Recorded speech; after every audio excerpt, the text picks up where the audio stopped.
Okay, great, we're on time. So, no financial affiliations with any companies. I want to talk a little about how I've been using this. I want to give you a little history here. You know, platelet-rich plasma has been used in a lot of different capacities in wound healing and orthopedic surgery for wound healing, etc. And it was in Alaska, and this is why I encourage you to go to meetings. If you don't go to meetings, you're not going to learn. And I was in Alaska, and just listening to the talks that were given, I was just blown away with the results. I said, I got to try this. So I started with my patients, and I gave them, an option to try it at cost, and I still offer this at cost. And I can tell you, I almost don't want to do a surgical procedure on hair without these modalities, because I think it's very, very helpful.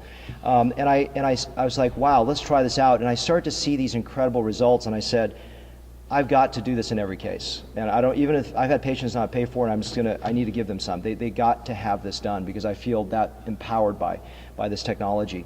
So platelet-rich plasma, what is it? What is, porcine basement membrane? How does it work? What is all this? We're going to go through some of the practical dimensions here. PRP is basically blood drawn from at the beginning of the case, 60 cc's, sometimes 120 cc's, some places, some systems are maybe 20, 40 cc's. You're pulling that blood out, and you want to do it before the surgery starts, because before inflammation occurs, you want all those growth factors to be drawn into the syringe. Is the first thing. Once it's drawn, it gets centrifuged. There's all different ways to centrifuge the product, and what the goal is in general is to take platelet-rich plasma, hence the name, plasma, which is the liquid portion, devoid of RBCs and WBCs that are pro-inflammatory and they're counterproductive in healing. How many platelets do you need? This is actually something that's a little bit esoteric, but I think for me, 2013 is going to be the year of PRP and understanding it in all different types of clinical applications. I'll just mention that, even though if you don't do hair or if you don't do other things, I think it's worth talking about different indications I'm thinking about right now and exploring. But it's not clear exactly the number of platelets. I was sitting in Bahamas with a lot of these thought leaders, both at a PRP roundtable and an Acell roundtable, and really just trying to figure out what is exactly the best. In wound healing literature, the platelet count should be like 1.3 to 1.7 times or X in a physiologic number in the PRP. But, it's not clear, because that's extrapolating from wound healing and not in the world of hair. Some people believe you need higher concentrations of 5x or so. It's not clear. And I'm right now playing with different percentages of platelets, and I'm always interested in seeing what is better. So it's platelet rich, the platelets are containing the growth factors, and the plasma also has an effect. And what are the things that I have seen with this?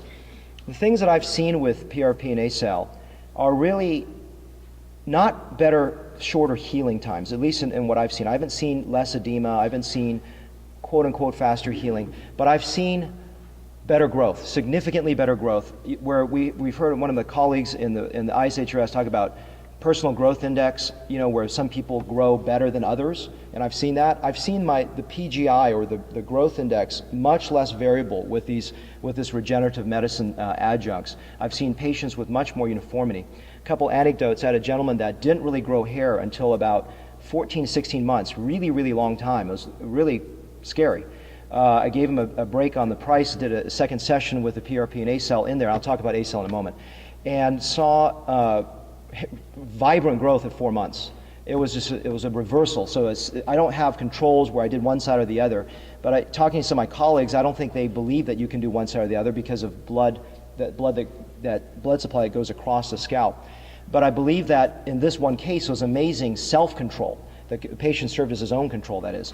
And another case, I had a lady that I put grafts in for hairline lowering with decent results the first time, but took a long time to grow. She actually had a shock loss in the donor area, which was the first time I've seen like a large patch of loss.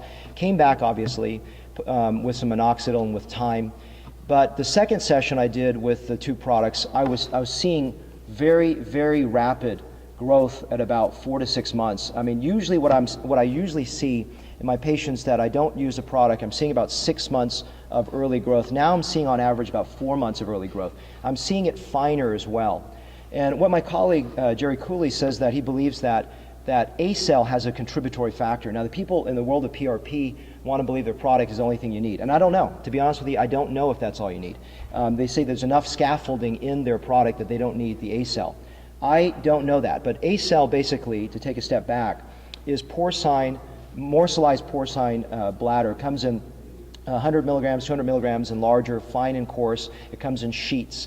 And it's used in the world of wound healing. For example, I think on their website you'll see an amputated finger grow back. And I was just at a dinner with a plastic surgery colleague recently, and he said, yeah, I've had partially amputated fingers grow back with the Acell.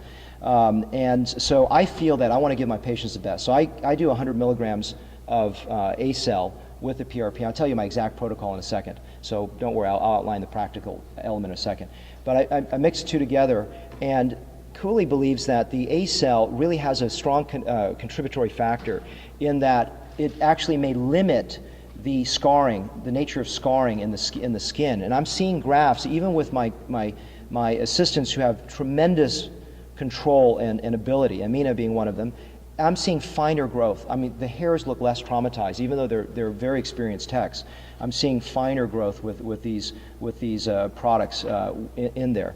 And does Acell make a difference? I would, in an anecdotal fashion, say yes, but I don't have enough cases to say it does or does not.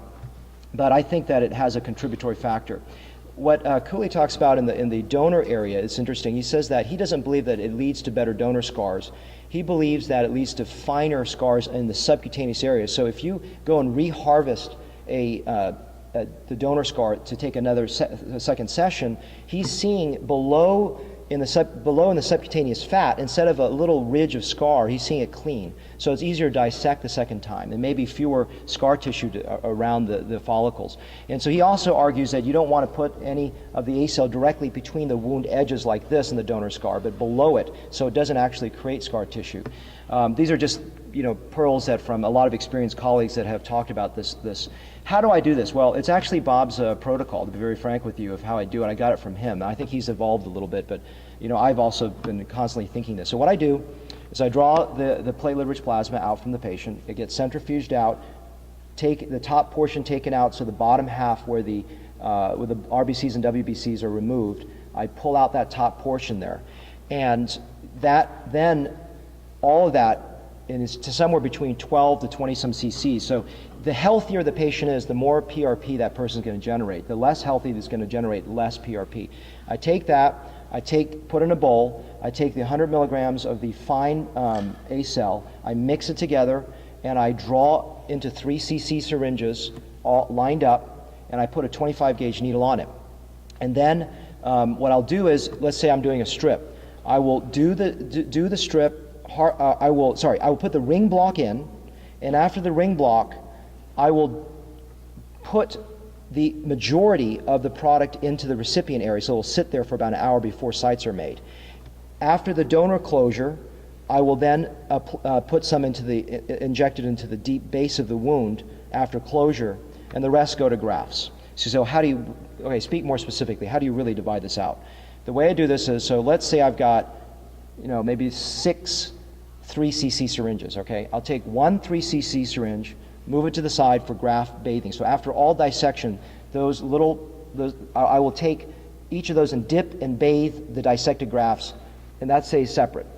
I'll look at the rest of them, and I'll take 1 to 2, depending on how, the guy generates a lot, then I'll maybe take 2 of those 3 cc syringes and dedicate it to the donor scar. If I have only limited, I may just take 1 or half of it to the donor scar.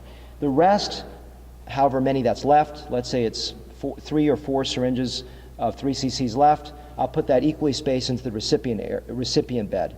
Sometimes I'll also, if there's a lot of it and I really wanted, let's say, do the crown, I may come back and take 1 of them and place it in a separate area that is not being transplanted and put the PRP Acell into that area for growth.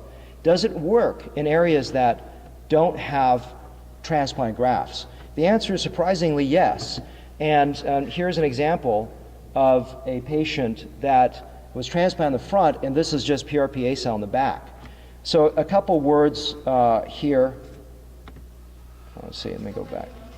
This is about 6. And so that's interesting. They're using it now for females that are losing hair, early hair loss. I'm actually telling my patients in their 20s that finasteride, minoxidil, and possibly even PRP and Acell may be good ways to stave this off. I'm still very early in this whole thing, so I don't want you to think I have tons of experience with it, but I'm looking at that as a potential way of improving early hair loss. Obviously, very advanced ones. I think I look at PRP and Acell almost like an adjunct to hair loss like lasers would and finasteride and minoxidil would be. And I throw the kitchen sink at them. And so I think it's helpful. Another point that you may hear in the world of PRP is, does it need to be activated, okay? And the answer is yes, but how is it activated? And that's a controversial issue. Activation means once you put the PRP in, it's not going to do anything. It's got to be stimulated to actually release those growth factors. And there are many ways to do this. One way is to put exogenous bovine thrombin in, okay? And you can inject that. I usually now inject it separately, because if you mix it together, it gets this gelatinous mess and you can't get it through a needle very well. So I don't like mixing it. That's one way. Some people argue that, look, you don't even need to activate it. If it's in an area that has a lot of stimulation, like recipient sites, that's the action of activation. It's redundant. And I would actually argue yes. So in areas where I'm not doing recipient sites, not transplanting, but I'm just injecting for hair loss, you've got to activate it, in my opinion. I don't think you can just stick it in there and see what happens. So how do you activate in that case? You've got about 2 or 3 ways to do it. One is you can put exogenous thrombin in. Some companies believe you can just put calcium gluconate, calcium chloride, and that actually acts as some kind of stimulation to improve it as well. I did a first case now because I was in Germany listening to a colleague of mine just about a month ago doing PRP into the skin, and I don't use the Acell for that. Just PRP into the skin and seeing some really amazing skin changes. It just takes like lasers and making it like steroids, lasers on steroids. Now, I don't know yet. I've only done one case. I haven't had any follow-up. But this is something I'm exploring as what I'm focusing on. I'm also starting to do it with fat grafting as well. So how do you activate the skin? Because you need to activate it. My colleague was using laser. Now, I actually go a little overkill. In this one case, I think I may have bruised the patient a little bit. I was using a micro roller. You can use a micro roller. I think Bauman and who else? Maybe Bob Nabalski as well. I think they use a roller. I may be wrong, but you can get one of those things on Amazon for like $10. I don't know the depth. I'm using like a 1 millimeter one. So you can activate it that way. If you're worried about too much trauma to the area with maybe there's hairs there and you're getting shock loss, you could potentially just put the exogenous thrombin in. You could probably do both, maybe overkill. And if you're in a skin area, you can activate with like an IPL. I just use a KTP laser. So I know I went outside of the world of hair, but I think it's good to get a framework of understanding how all the different ways that I use it. So I think it's exciting where things are going. I think we're still in the early frontier of where this is. I'm always excited about new technology, especially if it's helpful. And I will say this much, and I have no financial affiliation with the company, it's the single best thing I've done in hair restoration in the last decade. It's made my results so much more uniform and consistent, and my patients have been very satisfied with that.